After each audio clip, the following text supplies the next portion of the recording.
ఈ కూటమి ప్రభుత్వం అధికారంలోకి వచ్చిన దగ్గర నుంచి కూడా ఏ విధంగా రాష్ట్రంలో రెడ్ బుక్ రాజ్యాంగాన్ని అమలు చేస్తున్నారో మీరు అందరూ కూడా చూస్తున్నారు. మరి ఈ రోజున ఈ రెడ్ బుక్ పేరుతో ఈ యొక్క వాళ్ళ యొక్క పరిపాలన కావచ్చు, వాళ్ళు ఏ విధంగా ఈ రెడ్ బుక్ పీక్కి చేరిందో అనేటువంటి విషయాన్ని మరి మనం చూసినట్టయితే ఈరోజు ఈ పిన్నెల్లి రామకృష్ణారెడ్డి అండ్ బ్రదర్స్ని ఏ విధంగా సంబంధం లేనటువంటి కేసులో వాళ్ళని ఏ విధంగా ఇబ్బంది పెడుతున్నారో దీన్నే ఒక ఉదాహరణగా మన జిల్లాలో చూడొచ్చని తెలియజేస్తున్నాను. అసలు ఏంటి రెడ్ బుక్? ఈ రెడ్ బుక్ రాజ్యాంగం ఏంటంటే దీని ఎజెండా ఒకటే. ఇందులో వైఎస్ఆర్ కాంగ్రెస్ పార్టీ నాయకుల్ని, వైఎస్ఆర్ కాంగ్రెస్ పార్టీ కార్యకర్తల్ని ఎవరన్నా ఒక గాలి పోగేసుకొని కట్టుకదల్లి అది కనుక స్టేషన్లో ఆ కంప్లైంట్ కనిపిస్తే ఇమీడియట్గా దాని మీద అక్రమ కేసులు కట్టడము, అక్రమ అరెస్టు చేయడము, మరి జైలుకు పంపించడం. ఇది ఈ రెడ్ బుక్ యొక్క ఎజెండా. మరి ఈ ఎజెండాని తూచా తప్పకుండా మన పల్నాడు జిల్లాలో అమలు చేస్తూ మరి దీంట్లో భాగంగానే మనం చూసినట్టయితే గుండ్లపాడులో జరిగినటువంటి మన పల్నాడు జిల్లాలో ఆ మర్డర్కి సంబంధించి అందరికీ కూడా తెలుసు. హత్య చేసింది టీడీపీ వాళ్ళే, చనిపోయింది టీడీపీ వాళ్ళే.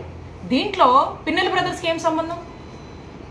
ఈ సంబంధం లేనటువంటిని ఈ హత్యలో మరి వీళ్ళ పేర్లు చేర్చి దాన్ని ఏ విధంగా ఈరోజు ఏ పరిస్థితికి తీసుకొచ్చా ప్రజలందరూ కూడా చూస్తూ ఉన్నారు.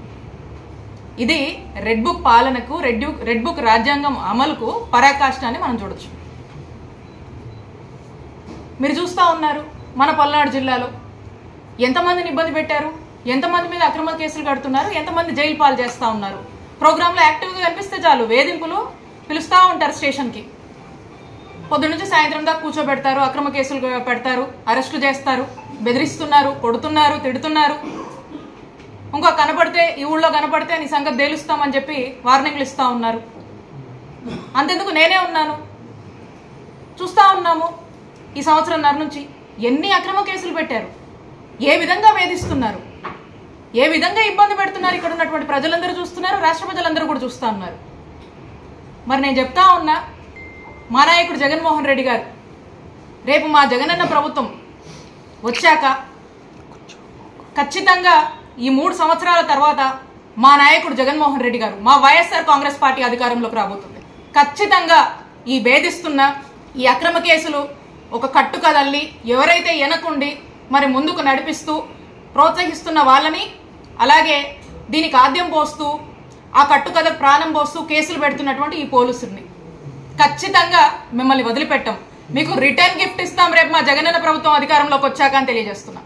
అలాగే మనం చూస్తూ ఉన్నాం కాసు మహేష్ రెడ్డి అన్న అసలు నిన్న మాట్లాడుతూ ఉన్నారు, రకరకాలుగా మాట్లాడుతూ ఉండి ఏదేదో మాట్లాడుతూ ఉన్నారు, ఏదేదో దుమ్మెత్తి పోస్తూ ఉన్నారు. అసలు కాసు కుటుంబం గురించి ఎవరైనా సర్టిఫికేట్ ఇవ్వాల్సినటువంటి అవసరం లేదు. కాసు కుటుంబం అంటే ఏంటి, కాసు బ్రహ్మానంద రెడ్డి గారి గురించి కానీ, వెంగళరెడ్డి గారి గురించి కానీ, కృష్ణారెడ్డి గారి గురించి మేమెవరూ సర్టిఫికేట్ ఇవ్వాల్సినటువంటి అవసరం లేదు ఇక్కడ ఉన్నటువంటి మన రాష్ట్ర ప్రజలకు. అలాగే రాష్ట్రమే కాదు దేశం మొత్తం కూడా తెలుసు వీరేంటో, వీరి కుటుంబ నేపథ్యం ఏంటో, వీరు ఎలాంటి వాళ్ళని చెప్పి. ఇక్కడ ఎవరో వచ్చి ఇక్కడ దాకా వచ్చి మా కాసు మహేష్ రెడ్డి అన్న గురించి కానీ, వాళ్ళ కుటుంబం గురించి కానీ ఏదో కాసు కుటుంబం మీద బురద జల్లిపోతే వీళ్ళ గౌరవం ఏం తగ్గదు. మాట్లాడారు కదా మహేష్ రెడ్డి గారు, మొన్న కూడా మాట్లాడారు, ఈరోజు కూడా మాట్లాడుతూ ఉన్నారు. హుందాగా పద్ధతిగా గారు అనే సంబోధించి మాట్లాడని వారి గురు ఇప్పుడే చెప్పారు. సో కాబట్టి ఏదో వచ్చి మా మహేష్ రెడ్డి అన్నని అన్నంత మాత్రాన ఈ కుటుంబం గౌరవం, కాసు కుటుంబం గౌరవం తగ్గదు మీరు మాట్లాడినంత మాత్రాన అని చెప్పి తెలియజేసుకుంటూ ఒక్కటే చెప్తా ఉన్నాము, ఎవరైతే వాంటెడ్గా చేస్తూ ఉన్నారో, కావాల్సుకొని ఈ విధంగా చేస్తూ ఉన్నారో వీళ్ళందరినీ ఎవ్వరిని కూడా ఇక్కడ ఉన్నటువంటి ఎవ్వరం కూడా మర్చిపోము. మా జగనన్న ప్రభుత్వం అధికారంలోకి వచ్చాక అందరి సంగతి తేలుస్తామని తెలియజేస్తున్నాం.